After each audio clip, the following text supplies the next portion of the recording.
സൂര്യൻ ഉദിച്ചു കഴിഞ്ഞിരുന്നു. പ്രൊഫസർ വാൻ ഹെൽസിംഗ് ചുമലിൽ പിടിച്ച് മീനയെ തലയിണയിലേക്ക് ചാരിക്കിടത്തി. ഒരു കൊച്ചു കുഞ്ഞിനെ പോലെ തെല്ലുനേരം അവൾ ഉറങ്ങിക്കിടന്നു. പിന്നീട് കണ്ണു തുറന്നു. ഞങ്ങൾ ചുറ്റും നിൽക്കുന്നത് കണ്ടപ്പോൾ പരിഭ്രമത്തോടെ അവൾ മിഴിച്ചു നോക്കി. പക്ഷേ ക്രമേണ അവൾ ചുറ്റുപാടുകൾ മനസ്സിലാക്കിയതുപോലെ തോന്നി. പക്ഷേ താൻ എന്താണ് പറഞ്ഞതെന്നറിയാൻ അവൾ ഉത്കണ്ഠ പ്രകടിപ്പിച്ചു. പ്രൊഫസർ ആ സംഭാഷണം ആവർത്തിച്ചപ്പോൾ അവൾ പറഞ്ഞു, എന്നാൽ ഒരു നിമിഷം വെറുതെ കളയാനില്ല. ഇപ്പോൾ അധികം വൈകിയിട്ടില്ല. ക്വിൻസിയും ആർതറും വാതിൽക്കിലേക്ക് കുതിച്ചു. പക്ഷേ പ്രൊഫസറുടെ ശാന്തഗംഭീരമായ ശബ്ദം അവരെ തടഞ്ഞു. നിൽക്കൂ സുഹൃത്തുക്കളെ, ആ കപ്പൽ എവിടെയാണെന്ന് അറിയില്ലെങ്കിലും ഇപ്പോൾ നങ്കൂരമിട്ട് കിടക്കുന്നുണ്ടാവും. ഏതിൽ നോക്കണമെന്ന് വിചാരിച്ചാണ് നിങ്ങൾ കുതിക്കുന്നത്? ഏതായാലും നമുക്ക് ഒരു സൂചന കൂടി കിട്ടിയിരിക്കുകയാണ്. അത് നമ്മെ എവിടെ എത്തിക്കുമെന്നറിയില്ലെങ്കിലും ദൈവത്തിന് അതിൻ്റെ പേരിൽ നന്ദി പറയുക. ഇപ്പോൾ വ്യക്തമായില്ലേ അവൻ എന്തിനാണ് ആ പണം കയ്യിൽ തന്നെ വെച്ചത് എന്ന്? ജൊനാഥൻ്റെ കടാരിയെ പോലും അവൻ ഭയപ്പെട്ടിരുന്നു. പ്രഭുവിൻ്റെ ഉദ്ദേശം എന്തായിരുന്നുവെന്ന് ഇപ്പോൾ മനസ്സിലായില്ലേ? ഒളിച്ചോടുകയായിരുന്നു അവൻ്റെ ലക്ഷ്യം. തടി തപ്പിച്ച് ഓടുക. കയ്യിൽ ശേഷിച്ച ഒരൊറ്റ പെട്ടിയും കുറുക്കൻ്റെ പിന്നാലെ വിടാതെ കൂടിയ നായ്ക്കളെപ്പോലെ പിന്നിൽ ഒരു കൂട്ടം ആൾക്കാരുമുണ്ടായാൽ ഇനി ഈ ലണ്ടനിൽ നിൽക്കാൻ പറ്റില്ലെന്ന് അവൻ മനസ്സിലാക്കി കാണും. തൻ്റെ അവസാനത്തെ പെട്ടിയുമെടുത്ത് ഒരു കപ്പലിൽ കയറി അവൻ രക്ഷപ്പെടുകയാണ്. പക്ഷേ നമുക്ക് വിട്ടുകൊടുക്കാൻ വയ്യ. പിന്തുടരുക തന്നെ വേണം. നമ്മുടെ കുറുക്കൻ തന്ത്രശാലിയാണ്. തന്ത്രത്തോടെ മാത്രമേ അവനെ പിന്തുടരാവൂ. ഇപ്പോൾ നമുക്ക് ബന്ധപ്പെടേണ്ടതില്ല. കാരണം അവൻ്റെയും നമ്മുടെയും ഇടയ്ക്ക് വെള്ളമാണ്. വെള്ളത്തിലൂടെ ഇഷ്ടം പോലെ നീങ്ങാൻ അവന് സാധിക്കുകയില്ല. കരയ്ക്കണഞ്ഞാലല്ലാതെ അവന് കപ്പലിൽ നിന്നിറങ്ങാനും പറ്റുകയില്ല. തിരമാലകളുടെ ഗതിവിഗതികൾക്കനുസരിച്ച് അവന് വെള്ളം തരണം ചെയ്യാൻ സാധിക്കുകയുള്ളൂ. ഇതാ സൂര്യൻ ഉദിച്ചുയർന്നു കഴിഞ്ഞു. ഇനി അസ്തമയം വരെയുള്ള സമയം മുഴുവനും നമ്മുടേതാണ്. ഏതായാലും ഇപ്പോൾ നാം ചവിട്ടി നിൽക്കുന്ന മണ്ണിൽ അവനില്ല. നമുക്ക് സമാധാനത്തോടുകൂടി കുളിച്ച് പ്രാതൽ കഴിക്കുക. മീന വേദനയോടെ അദ്ദേഹത്തിൻ്റെ നേരെ നോക്കിക്കൊണ്ട് ചോദിച്ചു, അവൻ നമ്മുടെ അരികിൽ നിന്ന് പോയ സ്ഥിതിക്ക് ഇനി എന്തിനാണ് പിന്തുടരുന്നത്? ഇനി ഇപ്പോഴൊന്നും ചോദിക്കരുത്. ഭക്ഷണം കഴിഞ്ഞാൽ മാത്രമേ ഇനി എന്തു ചോദിച്ചാലും പറയുകയുള്ളൂ. പ്രാതൽ കഴിഞ്ഞപ്പോൾ മീന വീണ്ടും തൻ്റെ ചോദ്യം ആവർത്തിച്ചു. പ്രൊഫസർ തെല്ലുനേരം അവളെ തന്നെ സൂക്ഷിച്ചു നോക്കിയതിനു ശേഷം പറഞ്ഞു, പ്രിയമുള്ള മീന, ഇപ്പോൾ എന്തു ചെയ്തും നാം അവനെ പിന്തുടരേണ്ടിയിരിക്കുന്നു.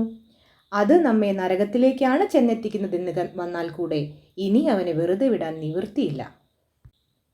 എന്തുകൊണ്ട്? അങ്ങനെ ചോദിച്ചപ്പോൾ അവൾ കുറെ കൂടി വിളറിപ്പോയി. കാരണം അവന് ഇനിയും യുഗങ്ങളോളം ജീവിച്ചിരിക്കാൻ കഴിയും. നീയൊരു വെറും മനുഷ്യൻ മാത്രം. ഇത് കൂടുതൽ ഭയപ്പെടേണ്ട സമയമാണ്. അവൻ നിന്റെ നെറ്റിത്തടത്തിൽ ആ അടയാളം ചേർത്ത് കഴിഞ്ഞിരിക്കുകയാണ്. ഇനി ഏറ്റവും ഭയപ്പെടേണ്ടിയിരിക്കുന്നു. അവൾ ബോധരഹിതയായിപ്പോയി. പെട്ടെന്ന് ഞാൻ എത്തിപ്പിടിച്ചില്ലായിരുന്നുവെങ്കിൽ അവൾ വീഴുമായിരുന്നു. 25 ഡോക്ടർ സെവാർഡിൻ്റെ ഡയറി. ജൊനാഥന്. പ്രൊഫസർ വാൻ ഹെൽസിംഗ് പറഞ്ഞു തന്ന പ്രകാരമാണ് ഞാൻ എഴുതുന്നത്. താങ്കൾ മീനയുടെ അരികിലിരിക്കുക. ഞങ്ങൾ പോയി അന്വേഷിച്ചു വരാം. ഇന്ന് അവളെ പരിരക്ഷിക്കുകയാണ് താങ്കൾ ചെയ്യേണ്ട ഏറ്റവും ഉത്തമമായ കൃത്യം. അവൻ ഇവിടെ എങ്ങും വരികയില്ല. അവൻ സ്ഥലം വിട്ടു കഴിഞ്ഞിരിക്കുന്നു. ട്രാൻസിൽവാനിയയിലെ കോട്ടയിൽ എത്തുകയാണ് അവൻ്റെ ലക്ഷ്യം. എങ്ങനെയോ അവൻ അതിനെല്ലാം ഏർപ്പാട് ചെയ്ത് ഒടുവിലത്തെ പെട്ടി ഏതോ ഒരു കപ്പലിൽ കയറ്റിയിരിക്കുകയാണ്. അതിനുവേണ്ടിയാണ് അവൻ ആ പണമൊക്കെ കയ്യിലെടുത്തതും അത്രയും ബന്ധപ്പെട്ട് കടന്നു കളഞ്ഞതും. അല്ലാത്ത പക്ഷം സൂര്യൻ അസ്തമിക്കുന്നതിന് മുമ്പായി നമുക്കവനെ പിടിക്കാൻ കഴിയുമായിരുന്നു. ഒരുപക്ഷെ അവൻ ഒരു കാര്യം കൂടെ പ്രതീക്ഷിച്ചിരിക്കും.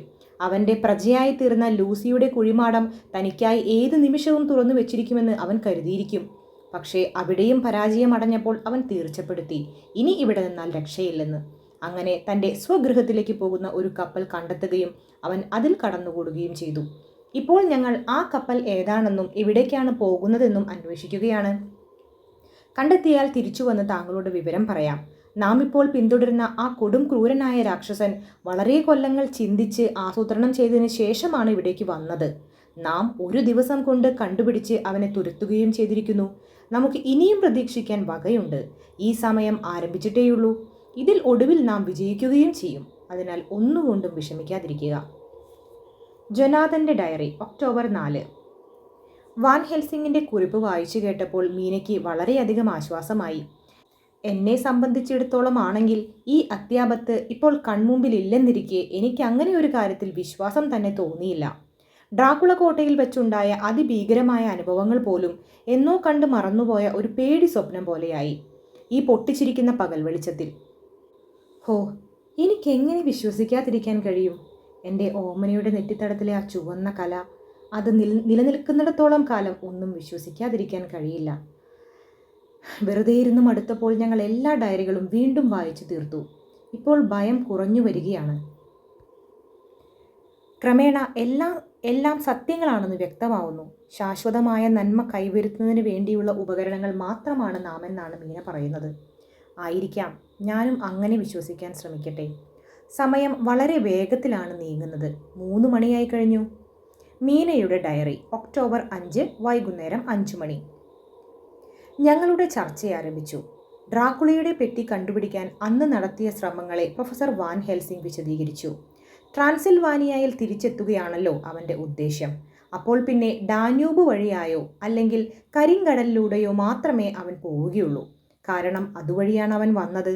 അപ്പോൾ കരിങ്കടൽ വഴിയായി പോയ കപ്പലുകൾ ഏതൊക്കെയാണെന്ന് ഞങ്ങൾ ഇന്നലെ രാത്രി അന്വേഷിച്ചു. തുറമുഖത്തിലെ ഓഫീസിൽ പോയി കപ്പലുകളുടെ പട്ടിക പരിശോധിച്ചു. ഒരൊറ്റ കപ്പലേ കരിങ്കടൽ ലക്ഷ്യമായി പോയിട്ടുണ്ടായിരുന്നുള്ളൂ, ഡൂലിറ്റിൽ. തുറമുഖത്ത് നിന്ന് പുറപ്പെട്ട് വാർണ വഴിയായി ഡാന്യൂബിലേക്കാണ് ആ കപ്പൽ പോകുന്നത്. പ്രഭു കയറിയിട്ടുള്ള കപ്പൽ ഇത് തന്നെയായിരിക്കുമെന്ന് ഞാൻ തീരുമാനിച്ചു. കപ്പലിൻ്റെ വിവരങ്ങളെപ്പറ്റി അന്വേഷിച്ചപ്പോൾ ഓഫീസിലുണ്ടായിരുന്ന മനുഷ്യൻ ഒന്നും പറയാൻ കൂട്ടാക്കിയില്ല. ക്വിൻസി പേഴ്സ് തുറന്ന് അയാൾക്ക് എന്തോ കൊടുത്തു. ഒരു ഞൊടിയിട കൊണ്ട് അയാൾ ഞങ്ങളുടെ വിനീതദാസനായി. അയാൾ ഒപ്പം വന്നു. പലരോടും വിവരങ്ങൾ അന്വേഷിച്ചു. ആവശ്യമായ കാര്യങ്ങളെല്ലാം അവിടെ നിന്ന് ശേഖരിക്കാൻ സാധിച്ചു. തലേന്ന് വൈകുന്നേരം ധൃതി പിടിച്ച് ഒരാൾ അവിടെ കയറി ചെന്നു അത്രേ. ഉയർന്ന മൂക്കും വെളുവെളുത്ത പല്ലുകളും ജ്വലിക്കുന്ന കണ്ണുകളും ഉള്ള മെലിഞ്ഞുയർന്ന ഒരു മനുഷ്യൻ. ദേഹം ആകെ മൂടുന്ന കറുത്തിരുണ്ട ഒരു വസ്ത്രമാണ് അയാൾ ധരിച്ചിരുന്നത്. തലയിൽ പഴക്കം ചെന്ന ഒരു വൈക്കോൽ തൊപ്പിയും ഉണ്ടായിരുന്നു. കപ്പലിൻ്റെ വിവരങ്ങൾ അറിയാൻ അയാൾ പണം പുല്ലുപോലെ വാരി വിതറി.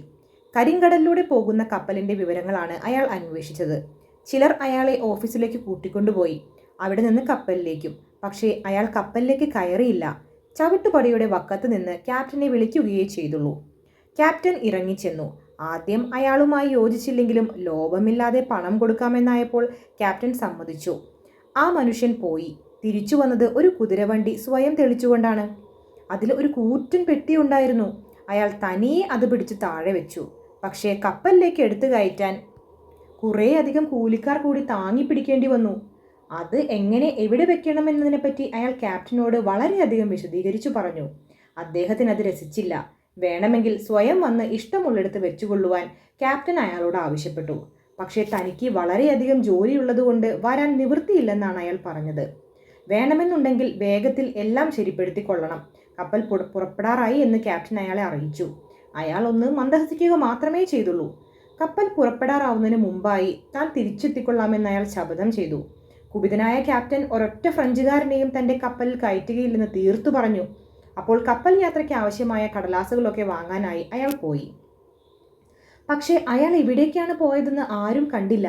വേറെ തിരക്ക് പിടിച്ച ജോലിയുള്ളതുകൊണ്ട് ആരും ശ്രദ്ധിച്ചതുമില്ല. പക്ഷേ ആ കപ്പലിനെ പ്രതീക്ഷിച്ചതുപോലെ തീർച്ചപ്പെടുത്തിയ സമയത്ത് പുറപ്പെടാൻ കഴിഞ്ഞില്ല. കനത്ത കോടമഞ്ഞ് ആ കപ്പലിന് ചുറ്റും അടിഞ്ഞ് പടർന്നു പിടിച്ചു. ക്യാപ്റ്റൻ കോപാക്രാന്തനായി ഓടി നടന്നു. പക്ഷേ അദ്ദേഹത്തിന് യാതൊന്നും ചെയ്യാൻ കഴിഞ്ഞില്ല. വെള്ളം കയറി വന്നു. ആകെ കുഴപ്പമാകുമെന്ന് അദ്ദേഹം ഭയപ്പെട്ടു. പെട്ടെന്ന് മെലിഞ്ഞുയർന്ന മനുഷ്യൻ വന്ന് തൻ്റെ പെട്ടി എവിടെയാണ് വെച്ചിരിക്കുന്നതെന്ന് ചോദിച്ചു. ക്യാപ്റ്റൻ അയാളും അയാളുടെ പെട്ടിയും കൂടെ ഏത് നരകത്തിലെങ്കിലും പോയി തുലയട്ടെ എന്നാണ് പറഞ്ഞത്. പക്ഷേ അയാൾ ചുണ്ടിയെടുത്തതേയില്ല. പെട്ടെന്ന് തിരയടങ്ങി. ഒരു കപ്പൽ ജോലിക്കാരൻ്റെ സഹായത്തോടെ അയാൾ കയറി ചെന്ന് തൻ്റെ പെട്ടി വെച്ച സ്ഥലവും മറ്റും നോക്കി മനസ്സിലാക്കിയ ശേഷം മഞ്ഞു മൂടിക്കിടന്ന കപ്പലിൻ്റെ മേൽത്തട്ടിൽ ചെന്ന് നിന്നു. അപ്പോഴേക്കും കോടമഞ്ഞ് കുറേശ്ശെയായി ഉരുകിപ്പോവാൻ തുടങ്ങിയിരുന്നു. ക്രമേണ എല്ലാം തെളിഞ്ഞു കാണായി. പക്ഷേ അപ്പോൾ അയാൾ അവിടെ എങ്ങുമില്ലായിരുന്നു. മഞ്ഞിലൂടെ അയാൾ പുറത്തിറങ്ങി പോയിരിക്കുമെന്ന് എല്ലാവരും കരുതി. ഈ കോടമഞ്ഞിനെ പറ്റി ക്യാപ്റ്റൻ മറ്റ് കപ്പൽക്കാരോട് അന്വേഷിച്ചു. പക്ഷേ അവരാരും ഒന്നും കണ്ടില്ലത്രേ. ഏതായാലും വേലിയിറക്കത്തോടുകൂടി കപ്പൽ യാത്ര ആരംഭിച്ചു. പുലരുമ്പോഴേക്കും കുറേ ദൂരെ എത്തിക്കാണും. ഇത്രയും കാര്യങ്ങളാണ് തുറമുഖത്തിലെ ഉദ്യോഗസ്ഥരിൽ നിന്ന് മനസ്സിലാക്കാൻ കഴിഞ്ഞത്. അപ്പോൾ മീന, നമ്മുടെ ശത്രു ഇപ്പോൾ കടലിലാണ്. കോടമഞ്ഞ് അവൻ്റെ ആജ്ഞാനുസാരിയായിട്ടുണ്ട്. വെള്ളത്തിലൂടെയുള്ള യാത്രയ്ക്ക് സമയമെടുക്കും. നമുക്ക് കരയിലൂടെ പോവുകയാണെങ്കിൽ അവിടെ വെച്ച് അവനെ പിടികൂടാം. അവൻ തൻ്റെ പെട്ടിയിൽ കിടക്കുമ്പോൾ, അതായത് പകൽ സമയത്ത് നമുക്ക് അവനെ നേരിടണം. അപ്പോൾ അവനെ എതിർക്കാൻ കഴിയുകയില്ല. നമുക്ക് ചില ദിവസങ്ങൾ കിട്ടും. അതിനിടയ്ക്ക് ഒരു വ്യക്തമായ പരിപാടി തയ്യാറാക്കണം. അവൻ ഇപ്പോൾ എവിടേക്കാണ് പോകുന്നതെന്ന് നമുക്കറിയാം. കപ്പലിൻ്റെ ഉടമസ്ഥൻ അതിൻ്റെ യാത്രയെപ്പറ്റി എല്ലാ രേഖകളും നമുക്ക് കാണിച്ചു തന്നിട്ടുണ്ട്. ആ പെട്ടി വാർണയിലാണ് ഇറക്കപ്പെടുക. അവിടെ ഒരു ഏജന്റ് കാത്തു നിൽപ്പുണ്ടാവും. അയാൾ അത് ഏറ്റെടുക്കുകയും ചെയ്യും. കുഴപ്പം എന്തെങ്കിലും ഉണ്ടെങ്കിൽ വാർണയിലേക്ക് കമ്പി കൊടുത്ത് അന്വേഷിപ്പിക്കാമെന്ന് കപ്പലുടമ പറഞ്ഞു. ഒന്നുമില്ലെന്നാണ് ഞങ്ങൾ മറുപടി പറഞ്ഞത്. കാരണം ഇത് കസ്റ്റംസ് ഉദ്യോഗസ്ഥന്മാരോടോ പോലീസുകാരോടോ പറയേണ്ട കാര്യമല്ല. നമുക്കിത് സ്വയം ചെയ്താലേ പറ്റൂ. വാൻ ഹെൽസിംഗ് നിർത്തിയപ്പോൾ ഞാൻ ചോദിച്ചു, ഡ്രാക്കുള കപ്പലിൽ തന്നെയുണ്ടെന്ന് ഉറപ്പുണ്ടോ? സംശയമില്ല, പ്രൊഫസർ പറഞ്ഞു. നമുക്ക് തെളിവുകളുണ്ട്. കാലത്തെ ഹിപ്നോട്ടിസം ഓർമ്മയില്ലേ? ജൊനാഥൻ എന്നെ വിട്ടു പോകുമെന്നോർത്തപ്പോൾ എനിക്ക് സഹിക്കാൻ കഴിഞ്ഞില്ല. മറ്റുള്ളവരൊക്കെ പോകുമ്പോൾ അദ്ദേഹം പോകാതിരിക്കില്ല. അതിനാൽ ഞാൻ ചോദിച്ചു, ഇനി നാം അവനെ പിന്തുടരുന്നത് അത്രയും അത്യാവശ്യമാണോ? അദ്ദേഹം പെട്ടെന്ന് വികാരാവേശത്തോടെ മറുപടി പറഞ്ഞു, അതെ, അത്യാവശ്യമാണ്, ആവശ്യമാണ്. ഒന്നാമതായി നിന്റെ രക്ഷയ്ക്ക്, പിന്നെ മാനവ സമുദായത്തിൻ്റെ രക്ഷയ്ക്ക് വേണ്ടിയും. ഈ രാക്ഷസൻ ഇപ്പോൾ തന്നെ വളരെയധികം കുഴപ്പങ്ങൾ ഉണ്ടാക്കിക്കഴിഞ്ഞു. മാത്രമല്ല അവൻ വളരുകയുമാണ്.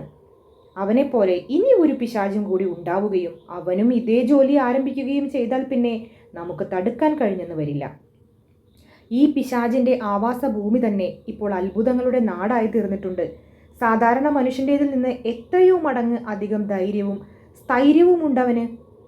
അവൻ്റെ മസ്തിഷ്കത്തിൻ്റെ ശക്തിയും വികസിക്കുകയാണ്.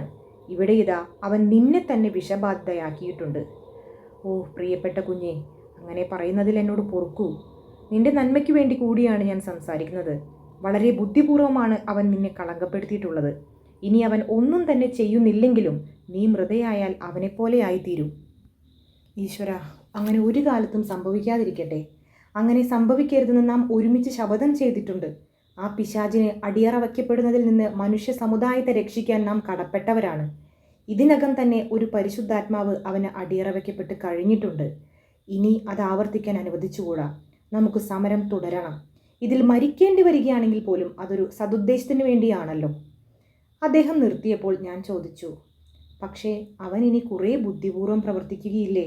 ഗ്രാമത്തിൽ നിന്ന് തുരത്തി ഓടിപ്പിക്കപ്പെട്ട ഒരു പുലി പിന്നീട് അവിടേക്ക് ചെല്ലാൻ ശ്രമിക്കാത്തതുപോലെ അവൻ ഇനി ഇംഗ്ലണ്ടിലേക്ക് വരാതിരിക്കുകയല്ലേ ചെയ്യുക? ആഹാ, അദ്ദേഹം തുടർന്നു, നല്ല ഉപമയാണത്. പുലിക്കൊരു വിശേഷമുണ്ട്. മനുഷ്യ രക്തം ഒരിക്കൽ രുചിച്ചു നോക്കിയിട്ടുള്ള പുലി ഒരിക്കലും മറ്റൊരു ഇര കിട്ടിയാൽ തൃപ്തിപ്പെടുകയില്ല. മനുഷ്യ രക്തം കിട്ടുന്നത് വരെ അത് അസ്വസ്ഥനായി ഉഴറി നടക്കും. അവനും നമ്മുടെ ശത്രുവും അങ്ങനെ തന്നെയാണ്. അവൻ ഒരിക്കലും ദൂരെ പോയി അടങ്ങി ഒതുങ്ങിയിരിക്കുകയില്ല. തൻ്റെ ബാലിശമായ ബുദ്ധി ഉപയോഗിച്ച് തനിക്ക് പറ്റിയ സ്ഥലമായി അവൻ തിരഞ്ഞെടുത്തത് ഈ ലണ്ടൻ നഗരിയാണ്. എന്നിട്ട് എന്താണ് അവൻ ചെയ്തത്? യാതൊരു വിട്ടുവീഴ്ചയും കൂടാതെ അതിന് തയ്യാറെടുക്കാൻ തുടങ്ങി. തൻ്റെ സ്വന്തം ശക്തിയെപ്പറ്റി അറിയാനായി അവൻ നിരീക്ഷണം നടത്താൻ തുടങ്ങി. പുതിയ ഭാഷ പഠിക്കാൻ ആരംഭിക്കുന്നു. സാമുദായിക വ്യവസ്ഥകൾ പഠിക്കുന്നു. രാഷ്ട്രീയം, നിയമം, ധനശാസ്ത്രം, സയൻസ് തുടങ്ങി എല്ലാ വൈജ്ഞാനിക ശാഖകളിലും പരിചയം നേടുന്നു. ഇതുവരെയുള്ളതെല്ലാം അവൻ അന്യസഹായം കൂടാതെയാണ് സാധിച്ചിട്ടുള്ളത്. തനിച്ച്, അതും വിസ്മൃതമായ ഒരു കോണിലുള്ള ഒരു നശിച്ച കുഴിമാടത്തിലിരുന്നു കൊണ്ട്. അപ്പോൾ ഇനി ചിന്താശക്തി കൂടി സംലബ്ധമായാൽ അവൻ എന്തെല്ലാം ചെയ്യുകയില്ല? മരണത്തിൻ്റെ മുഖത്ത് നോക്കി അവൻ പുഞ്ചിരിക്കും. പ്രപഞ്ചത്തിലുള്ള എല്ലാ മനുഷ്യരാശിയെയും അവൻ കൊന്നൊടുക്കും. ഹോ, അതെത്ര കഠിനമാണ്! പക്ഷേ ലോകത്തെ അവനിൽ നിന്ന് രക്ഷിക്കാൻ നാം പ്രതിജ്ഞ ചെയ്തിട്ടുണ്ട്. നമ്മുടെ പ്രവർത്തനം മുഴുവനും എത്രയും ഗൂഢമായിരിക്കണം. നമ്മുടെ പരിപാടികളെപ്പറ്റി അവന് അറിവ് കിട്ടിക്കഴിഞ്ഞാൽ അവൻ അത് തന്നെ നമ്മുടെ നാശത്തിനുള്ള ആയുധമായി ഉപയോഗിക്കും. നീണ്ട ചർച്ചയ്ക്ക് ശേഷം ഇന്ന് രാത്രി ഖണ്ഡിതമായി ഒരു തീരുമാനവും എടുക്കുകയുണ്ടായില്ല. എല്ലാവരും സുഖമായി ഉറങ്ങാനും കാര്യത്തെപ്പറ്റി സമഗ്രമായി ചിന്തിക്കാനും തീരുമാനിച്ചു. രാവിലെ പ്രാതലിൻ്റെ സമയത്ത് എല്ലാവരും കൂടിയിരുന്ന് വീണ്ടും ചർച്ച ചെയ്യണം. അപ്പോൾ വിശദമായ പ്രവർത്തന പരിപാടി ആസൂത്രണം ചെയ്യുകയുമാവാം. ഇന്ന് എനിക്ക് അത്ഭുതകരമായ വിധത്തിൽ ശാന്തതയും സമാധാനവും തോന്നുന്നുണ്ട്. ഭൂതാപേക്ഷിതമായ എന്തോ ഒന്ന് എന്നിൽ നിന്നും അകന്നു പോയതുപോലെ തോന്നുന്നു. ഒരുപക്ഷേ പെട്ടെന്ന് മുറിയിലെ കണ്ണാടിയിൽ ഞാൻ എൻ്റെ മുഖം നെളിച്ചു കണ്ടു. ആ ചുവന്ന വടു തെളിഞ്ഞു നിൽക്കുന്നു. ഓ, ഞാൻ ഇപ്പോഴും പങ്കിലയാണ്. ഡോക്ടർ സെവാർഡിൻ്റെ ഡയറി, ഒക്ടോബർ 5. ഒരു രാത്രിയിലെ ശാന്തസുന്ദരമായ ഉറക്കം ഞങ്ങളെ എല്ലാവരെയും തന്നെ പ്രതീക്ഷിച്ചതിലും കൂടുതൽ ഉന്മേഷവാന്മാരാക്കി. ഞങ്ങൾ മേശയ്ക്ക് ചുറ്റുമിരുന്നു. ഓരോരുത്തരുടെയും കണ്ണിലെ പ്രസരിപ്പ് കണ്ടപ്പോൾ കഴിഞ്ഞ കുറേ ദിവസങ്ങളിലെ സംഭവങ്ങളൊക്കെ തന്നെ വെറും സ്വപ്നമാണോ എന്ന് ഞാൻ ശങ്കിച്ചുപോയി. മീനയുടെ നെറ്റിയിലെ ആ ചുവന്ന കലയാണ് എന്നെ യാഥാർത്ഥ്യത്തിലേക്ക് തിരിച്ചു കൊണ്ടുവന്നത്. എത്ര ശ്രമിച്ചിട്ടും അന്നത്തെ ആ രംഗം മറക്കാൻ കഴിയുന്നില്ല. എല്ലാ കാര്യങ്ങളും വളരെയധികം തുറന്നു സംസാരിക്കേണ്ടിയിരിക്കുന്നു. പക്ഷേ ഏതോ ഒരു അജ്ഞാത ശക്തിയാൽ മീനയുടെ നാവ് കെട്ടപ്പെട്ടതായി തോന്നി. അവളുടെ അതിശയനീയമായ ബുദ്ധിശക്തിയിൽ പല ആശയങ്ങളും രൂപം കൊള്ളുന്നുണ്ടെന്ന് വ്യക്തമായിരുന്നു. പക്ഷേ അവൾ അത് ഒരിക്കലും തുറന്നു പറയുകയില്ല, പറയാൻ കഴിയുകയില്ല. ഇതിനെപ്പറ്റി ഞാൻ വാൻ ഹെൽസിങ്ങിനോട് പറഞ്ഞു. ഞങ്ങൾ രണ്ടാളും തനിച്ചാവുമ്പോൾ അതിനെപ്പറ്റി ചർച്ച ചെയ്യണമെന്ന് തീരുമാനിച്ചു. അവൻ കുത്തിവെച്ചിട്ടുള്ള വിഷം ഏതെങ്കിലും വിധത്തിൽ പ്രവർത്തിക്കാൻ തുടങ്ങിയിട്ടുണ്ടാവുമെന്നാണ് എനിക്ക് തോന്നുന്നത്. പ്രഭു ഇവളെ തൻ്റെ രക്തം കുടിപ്പിച്ചത് പ്രത്യേകം ഉദ്ദേശത്തോടു കൂടിയാണ്. രക്തരക്ഷസിൻ്റെ നിണം കൊണ്ടുള്ള ജ്ഞാന സ്നാനം എന്നാണ് വാൻ ഹെൽസിംഗ് അതിനെ വിളിക്കുന്നത്. നല്ല വസ്തുക്കളിൽ നിന്ന് വിഷം വമിക്കുന്ന ഒരു കാലഘട്ടം ഉണ്ടായേക്കാം. ഒരു കാര്യം തീർച്ചയാണ്, മീനയെ സംബന്ധിച്ചിട്ടുള്ള എൻ്റെ ഊഹം ശരിയാണെങ്കിൽ ഞങ്ങളെ അഭിമുഖീകരിക്കുന്നത് അജ്ഞാതമായ അപകടങ്ങളാണ്. ഇല്ല, ഞാൻ അതിനെപ്പറ്റി കൂടുതൽ ചിന്തിക്കുന്നില്ല. ഒരുപക്ഷെ അതൊരു മാന്യ സ്ത്രീയെ അവമതിക്കലായേക്കാം. വൈകിട്ട് പ്രൊഫസർ അകത്തേക്ക് കടന്നു വന്നു. ഞങ്ങൾ ചർച്ച ആരംഭിച്ചു. അദ്ദേഹം എന്തോ ഒന്ന് പറയാൻ മടിച്ച് വിമ്മട്ടപ്പെടുന്നതായി തോന്നി. ഒടുവിൽ അദ്ദേഹം പറഞ്ഞു, ജോൺ, ആദ്യമായി നമുക്ക് സ്വകാര്യമായി ഒരു കാര്യം പറയാനുണ്ട്. പിന്നീട് മറ്റുള്ളവരോടും പറയാം. അദ്ദേഹം നിർത്തി. ഞാൻ ദത്തശ്രദ്ധനായി. അദ്ദേഹം തുടർന്നു, നമ്മുടെ പ്രിയപ്പെട്ട മീനയിൽ വളരെയധികം മാറ്റം വന്നിരിക്കുന്നു. എൻ്റെ സിരകളിൽ മഞ്ഞുരുക്കിയിട്ടതുപോലെയായി. എൻ്റെ സംശയം അങ്ങനെ അദ്ദേഹത്താൽ അംഗീകരിക്കപ്പെട്ടിരിക്കുകയാണ്. പ്രൊഫസർ തുടർന്നു, ലൂസിയുടെ സുഖക്കേട് നാം കണ്ടിട്ടുള്ളതാണ്. ആ പരിചയം കൊണ്ട് ഇക്കുറി കാര്യങ്ങൾ കൂടുതൽ കുഴപ്പമാവാതെ സൂക്ഷിക്കണം. വാസ്തവത്തിൽ നമ്മുടെ ജോലി ഇപ്പോൾ കുറെ കൂടി വിഷമം പിടിച്ചതായിരിക്കുന്നു. രക്തരക്ഷസിൻ്റെ ഭാവങ്ങൾ അവളുടെ മുഖത്ത് തെളിഞ്ഞു വരുന്നതിൻ്റെ ലക്ഷണങ്ങളുണ്ട്. ഇപ്പോൾ അത് വളരെ വളരെ നേരിയ ഒരു നിഴൽ പോലെ മാത്രമേയുള്ളൂ. എങ്കിലും നാം ശ്രദ്ധിക്കാതിരുന്നുകൂടാ. അവളുടെ പല്ലുകൾക്ക് കൂടുതൽ മൂർച്ച വെച്ചിരിക്കുന്നു. ഇടയ്ക്ക് ആ കണ്ണുകളിൽ പൈശാചികമായ തിളക്കത്തിൻ്റെ ഒരു അല കാണുന്നുണ്ട്. മാത്രമല്ല, ഇടയ്ക്കിടെയായി ദീർഘനേരം മൗനം കൊണ്ടിരിക്കുകയും ചെയ്യുന്നു. ലൂസിയും ഇങ്ങനെ തന്നെയായിരുന്നുവല്ലോ. പിന്നീട് മറ്റുള്ളവർ അറിയണമെന്ന് ആഗ്രഹിച്ച കാര്യങ്ങൾ പോലും പറയുകയല്ല, ഡയറിയിൽ എഴുതി വയ്ക്കുകയാണ് അവൾ ചെയ്തത്. എൻ്റെ ഭയം ഇതാണ്. നാം അവളെ ഹിപ്നോട്ടിസത്തിന് വിധേയയാക്കി പ്രഭുവിൻ്റെ രഹസ്യങ്ങൾ അറിയുന്നു. അവളിൽ ആദ്യം ഹിപ്നോട്ടിസം പ്രയോഗിച്ചിട്ടുള്ളത് ഡ്രാക്കുള തന്നെയാണ്. അവളുടെ ജീവരക്തം അവൻ പാനം ചെയ്തിട്ടുണ്ട്. അതുപോലെ തന്നെ അവൻ്റെ ചുടുരക്തം അവളെ കുടിപ്പിച്ചിട്ടുമുണ്ട്. അപ്പോൾ ഹിപ്നോട്ടിസത്തിലൂടെ അവൾക്കറിയാവുന്ന കാര്യങ്ങൾ മനസ്സിലാക്കാൻ അവനും ശ്രമിക്കുകയില്ലേ? ഞാൻ അനുകൂല ഭാവത്തിൽ തലയാട്ടി. അദ്ദേഹം തുടർന്നു, അപ്പോൾ നാം അത് തടയേണ്ടിയിരിക്കുന്നു. ഇനി ഒരു കാര്യവും അവളെ അറിയിക്കാൻ വയ്യ. അങ്ങനെയായാൽ അവൾക്ക് ഡ്രാക്കുളയോട് ഒന്നും തന്നെ പറയാൻ കഴിയുകയില്ലല്ലോ. വേദനാജനകമായ ഒരു ജോലി തന്നെയാണിത്. ചിന്തിക്കുമ്പോൾ തന്നെ എൻ്റെ ഹൃദയം പിളരുന്നു. പക്ഷേ നിവൃത്തിയില്ല.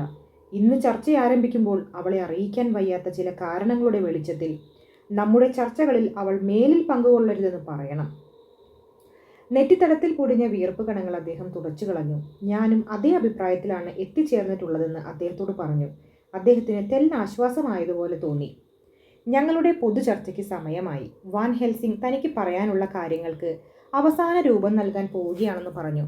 പക്ഷേ എനിക്കറിയാം, ഏകാന്തതയിലിരുന്ന് പ്രാർത്ഥിക്കാൻ പോവുകയാണ് അദ്ദേഹം.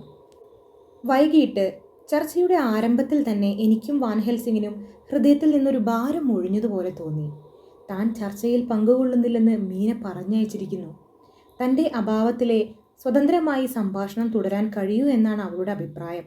ഞാനും പ്രൊഫസറും ഒരു നിമിഷ നേരത്തേക്ക് പരസ്പരം നോക്കിയിരുന്നു പോയി. സംഭവ്യമായ അപകടം അവൾ സ്വയം മനസ്സിലാക്കിയിരിക്കുകയാണെങ്കിൽ വലിയൊരു കുഴപ്പം പരിഹരിക്കപ്പെട്ട് കഴിഞ്ഞു. ഏതായാലും ഞങ്ങളുടെ സംശയം കൂടുതൽ സ്ഥിരീകരിക്കപ്പെടുന്നതുവരെ യാതൊന്നും അതിനെപ്പറ്റി പറയേണ്ടതില്ലെന്ന് തീരുമാനിച്ചു.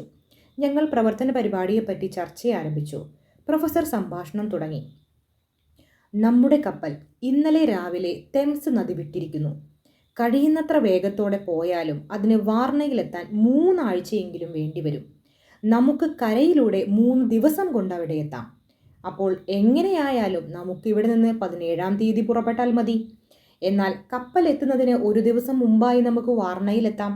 അവിടെ ചെന്ന ശേഷം ആവശ്യമായ എല്ലാ മുൻകരുതലുകളും എടുക്കുകയും ചെയ്യാമല്ലോ. പക്ഷേ അതുവരെ നമുക്കിവിടെ യാതൊന്നും ചെയ്യാനില്ല. അതുകൊണ്ട് നേരത്തെ കൂട്ടി പോയാൽ എന്താണ്? 2-4 ദിവസം ഏതായാലും കാത്തിരിക്കേണ്ടി വരും. അത് ഇവിടെയായാലും അവിടെയായാലും ഒരു വ്യത്യാസവുമില്ല. മാത്രമല്ല, വാർണ നമുക്കാർക്കും തന്നെ പരിചയമുള്ള സ്ഥലമല്ല. അതുകൊണ്ട് നാളെ എല്ലാം ഒരുക്കിയ ശേഷം വേറെ കുഴപ്പങ്ങളൊന്നുമില്ലെങ്കിൽ നമുക്ക് 4 പേർക്കും കൂടി പുറപ്പെടാം. 4 പേരോ?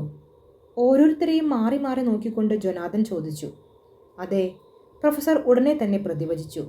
താങ്കളുടെ പ്രിയതമയെ ശുശ്രൂഷിച്ചുകൊണ്ട് താങ്കൾ ഇവിടെയിരിക്കണം. തെല്ലുനേരം ജൊനാഥൻ നിശബ്ദനായിരുന്നു.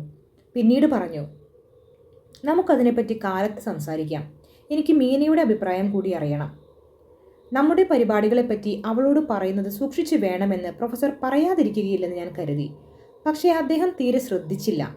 ഞാൻ അദ്ദേഹത്തിൻ്റെ മുഖത്തേക്ക് നോക്കി, ഒന്ന് സാർത്ഥകമായി ചുമച്ചു. കാര്യം മനസ്സിലാക്കിയ അദ്ദേഹം ചുണ്ടത്ത് വിരൽ വെച്ച് കാണിച്ചു. ജൊനാഥൻ്റെ ഡയറി, ഒക്ടോബർ 5 ഉച്ചതിരിഞ്ഞ്.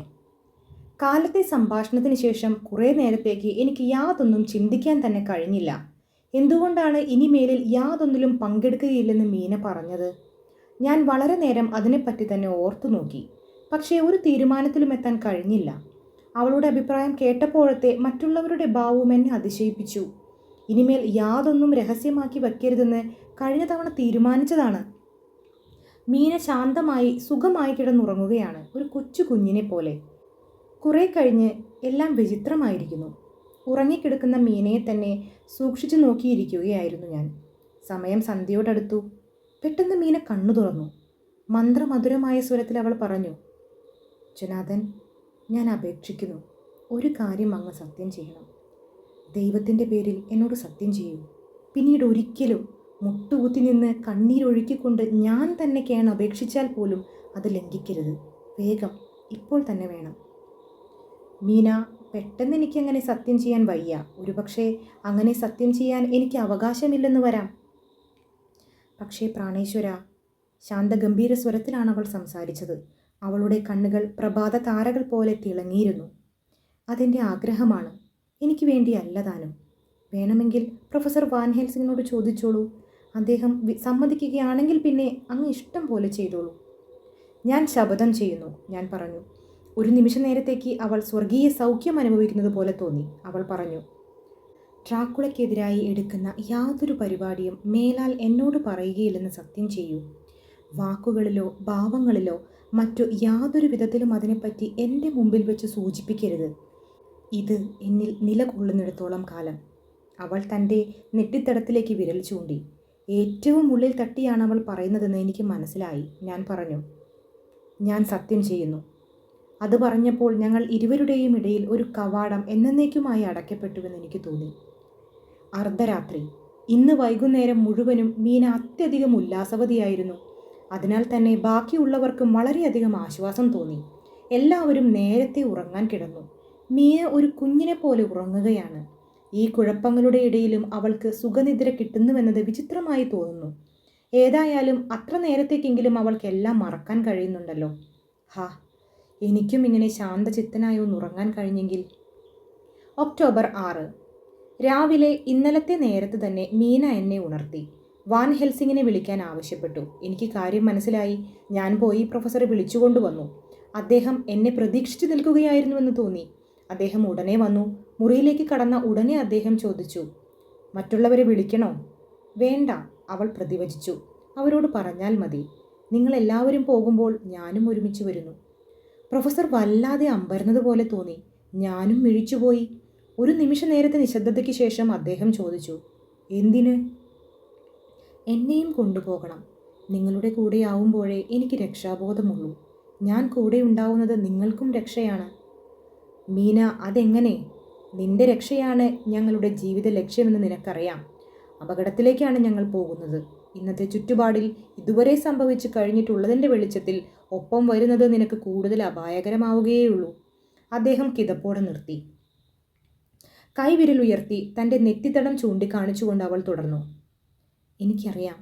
അതുകൊണ്ട് തന്നെയാണ് ഞാനും വരാമെന്ന് പറയുന്നതും. ഇതാ സൂര്യൻ ഉദിക്കാറായി. ഇപ്പോൾ എനിക്ക് എല്ലാം പറയാൻ കഴിയും.